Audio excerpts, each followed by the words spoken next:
بسم اللہ الرحمن الرحیم۔ السلام علیکم ورحمۃ اللہ وبرکاتہ۔ امید ہے آپ حضرات خیر و عافیت سے ہوں گے۔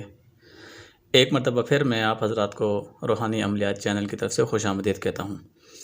آج میں آپ حضرات کے سامنے انتہائی مجرب اور سادہ عمل لے کر آپ کی خدمت میں حاضر ہوا ہوں۔ ٹائٹل دیکھ کے آپ سمجھ تو گئے ہوں گے، انتہائی سادہ اور انتہائی مجرب عمل کی طرف بڑھنے سے پہلے آپ حضرات سے ایک ہی ریکویسٹ ہے کہ اگر آپ کو یہ عمل سمجھ میں آئے تو آپ نے صدقہ جاریہ سمجھ کر آگے شیئر کرنا ہے اور ویڈیو کو لائک اور سبسکرائب ضرور کرنا ہے۔ عمل کی طرف بڑھتے ہیں۔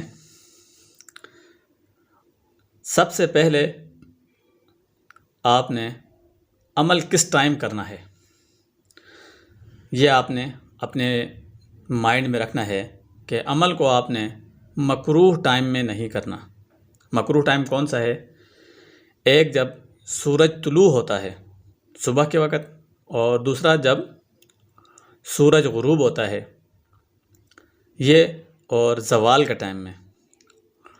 اس کے بعد فجر کی نماز کے بعد اور عصر کی نماز کے بعد آپ نے اس عمل کو نہیں کرنا ہے، باقی آپ کسی بھی ٹائم اس عمل کو کر سکتے ہیں۔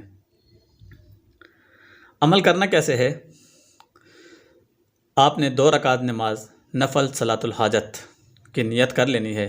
نیت بالکل سادہ ہے، جیسا ہم عام نمازوں میں نیت کرتے ہیں، لیکن آپ نے اپنا جو مقصد ہے وہ آپ نے اپنے ذہن میں رکھنا ہے۔ نیت کرتا ہوں میں اس نماز کی 2 رکعت نماز نفل صلاۃ الحاجت پڑھتا ہوں خاص اللہ تعالیٰ کے لیے، منہ میرا خانہ کعبہ کی طرف، اللہ اکبر۔ اس کے بعد آپ نے سبحانک اللہم و بحمدک ثنا پڑھنی ہے، پھر اعوذ باللہ اور بسم اللہ پڑھنی ہے۔ اس کے بعد آپ نے سورۃ الفاتحہ پڑھنے کے بعد آپ نے پہلی رکعت میں جو کرنا ہے کام، وہ یہاں پہ لکھ کے بتا دیتا ہوں آپ کو۔ آپ نے آیت الکرسی، پہلی رکعت میں آپ نے آیت الکرسی کو پڑھنا ہے۔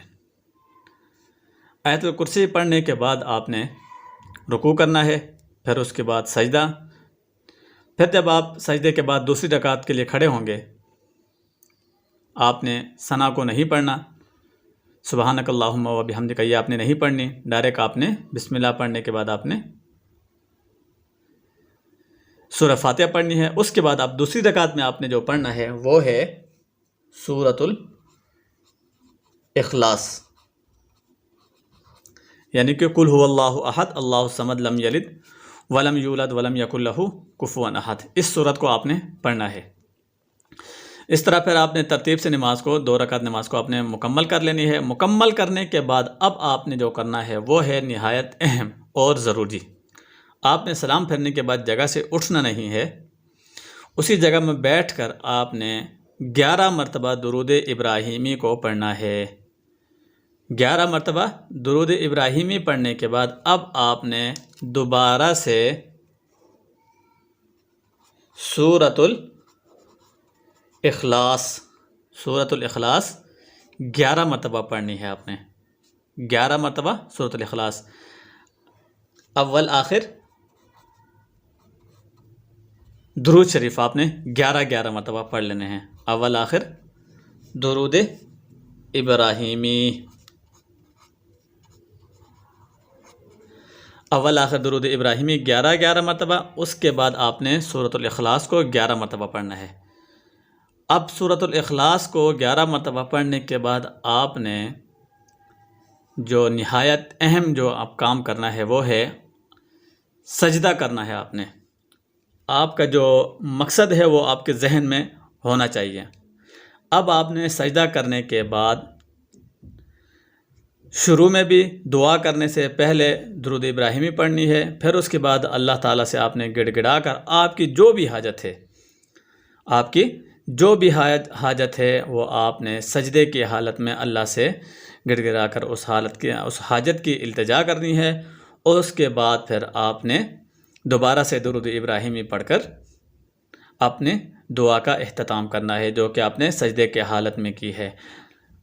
اب یہ کیا کہتے ہیں، نماز حاجت کس کس کے مقصد کے لیے آپ نے پڑھنی ہے؟ مقصد آپ کسی بھی پریشانی میں ہیں یا کوئی بھی آپ کی ضرورت ہے، کوئی بھی ضرورت، کوئی بھی پریشانی، جس بھی پریشانی میں آپ مبتلا ہیں، اس پریشانی اور اس مقصد کو لے کر آپ نے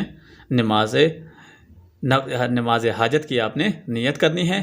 اس کے بعد سرسری ایک مرتبہ پھر میں آپ کو بتا دیتا ہوں، 2 رکعت نماز نفل کی نیت کرنی ہے۔ پہلی رکعت میں آپ نے آیت الکرسی کو پڑھنا ہے اور دوسری رکعت میں آپ نے سورۃ الاخلاص کو پڑھنا ہے۔ اس کے بعد سلام پھرنے کے بعد آپ نے کیا کرنا ہے؟ 11 مرتبہ درود ابراہیمی اول اور 11 مرتبہ درود ابراہیمی آخر، پھر آپ نے درمیان میں سورۃ الاخلاص کو 11 مرتبہ پڑھنا ہے۔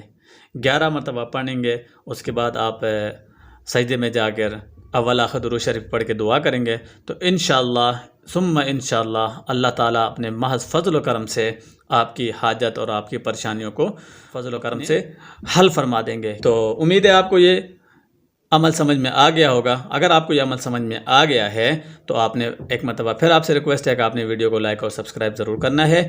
ملتے ہیں نیکسٹ ویڈیو میں، تب تک کے لیے اللہ حافظ۔